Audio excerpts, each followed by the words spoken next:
Ma'am, is this a one-shot deal or are there plans for a second and possibly a third series of ayuda for these drivers? Kasi looking at the numbers that the amounts being given out, siguro mga masaya ka na kung mag-isang full tank yan eh.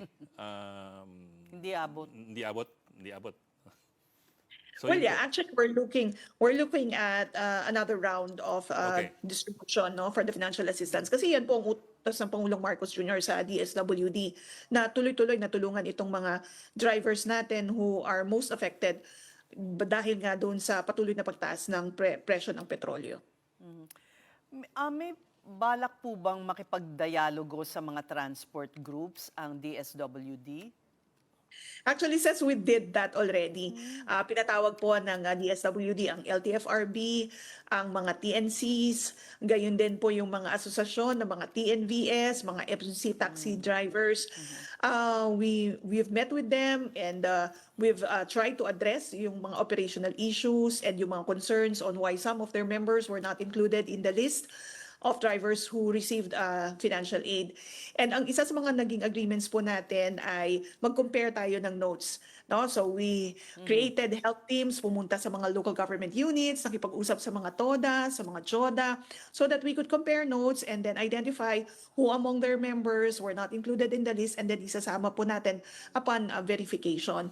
And again, on Monday, magkakaroon na naman kami ng another meeting to make sure na maayos po yung mga concerns before we roll out the special payout for the drivers nga who were not able to claim their aid and of course to those na napasama dun sa supplemental list. Complete attendance naman po ang mga transport groups.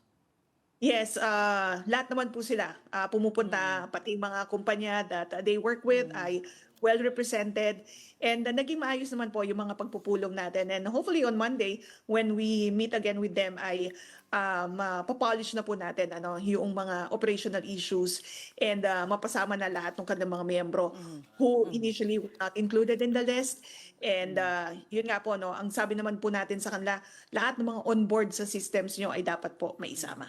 Asik, may balak ba kayong isali ang mga agricultural workers? Kasi although, of course, it's the DA that's in charge, yung pondo nila mas maliit kasi. Hihingi pa dun sa Office of the President. And I think 4,000 something lang po ang maibibigay sa kanila.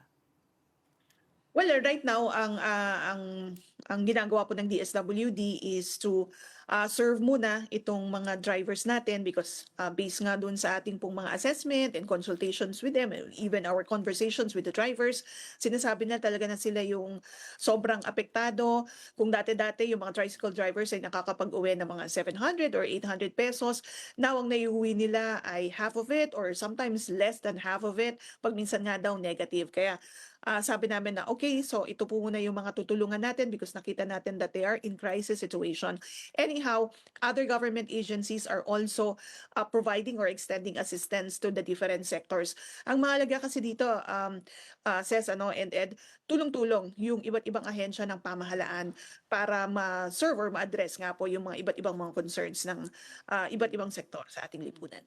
Ma'am, I understand that the LTFRB will be beginning service contracting nationwide for jeepney drivers and I don't know if kasama tricycle drivers. Kasama ho ba kayo doon sa kasunduang yon na service contracting for PUJs? Well, I'll have to defer to the DOTR. I think they're the appropriate agency to address that matter. Kami po sa DSWD, we're looking at things at the social protection lens. Nagpo-provide lang po tayo ng social safety nets para ma-caution nga po yung impact nitong pagtaas ng presyo ng petrolyo dun sa mga vulnerable sectors. And we're providing the cash relief assistance, of course, as a stimulus to make local markets alive and to make people remain in the streets. I understand, ma'am. But I asked that question kasi kung matuloy po yung service contracting for the PUJs, and that lessens the urgency and the need for more ayuda for the drivers. Kasi in other words, they will be employed by the state and they will be given salaries by the state to continue plying the routes. Maliban Yes. pa dun sa kanilang actually, as per Pasamasa at least, ang kasundo doon nila, mayroong sweldo from the government for the service Tas contracting. they can charge and then pa. they can charge pa jeepney fares. Yes. Again, Ed, we're looking at this situation the social protection lens, na sabi nga natin, even if mag-improve yung situation, magkaroon ng mga recent developments at mabigyan ng ibang intervention itong mga vulnerable sectors natin, including the drivers, hindi kasi madaling ibalik yung sitwasyon nila that they had prior to this crisis. Kaya nga sa DSWD, we need to monitor their situation, and then dapat ginagamitan natin nga ng case management para yung pong intervention ay tuloy-tuloy din until such time that they could fully recover. We don't expect naman na overnight mag-improve po yung situation ng ating mga vulnerable sector, especially with the crisis that we are facing. Kaya again, even with several interventions provided by other government agencies, we believe in the department that we need to continue assisting them. Ma'am, paabot na lang po. I'm wondering how prepared DSWD is and government in general for the medium to long term. Kasi if you listen to, for example, Energy Secretary Garin, even if they come to an agreement and there's peace in the Middle East by today or tomorrow, the prices of oil will stay high, and we don't even know if it's gonna come down anytime soon. Ang sabi ni former Energy Secretary Jericho Petilla sa amin kanina, might take a year and a half, maybe even more, before the prices normalize. So if that is the case, you will have to be ready po for medyo long-term ayuda. Well, yes, Ed, for our social safety net, particularly for assistance to individuals in crisis situation, if you would recall, we've mentioned that we've earmarked 30 billion pesos of the more than 60 billion pesos na pondo for the assistance to individuals in crisis situation.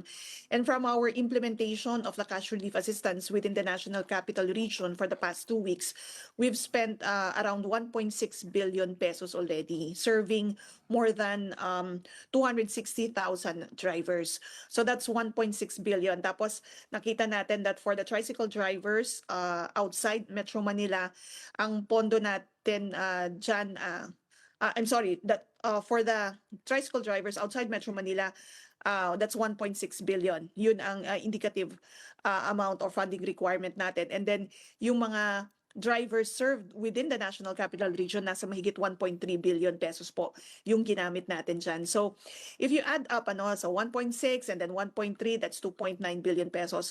And then So kung may 27 pa. yeah, para dun sa iba pang mga drivers outside Metro Manila. So we think we're ready. We have more than enough budget to serve ito nga pong mga vulnerable sectors, even if we have to do another round or a repeat of this financial assistance. Kaya pa. provision. Ma'am, Hanggang ilang Several rounds? repeats yan.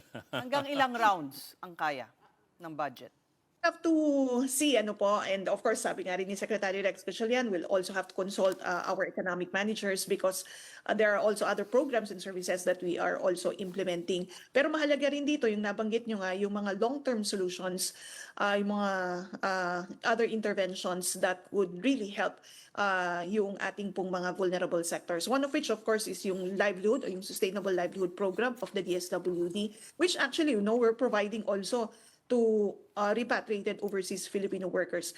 Yung pag-ikot namin kanina, nakita natin na may mga repatriated overseas Filipino workers na asawa ng mga tricycle drivers, and we've actually assessed them and provided seed capital fund so that they could also come up with livelihood activities.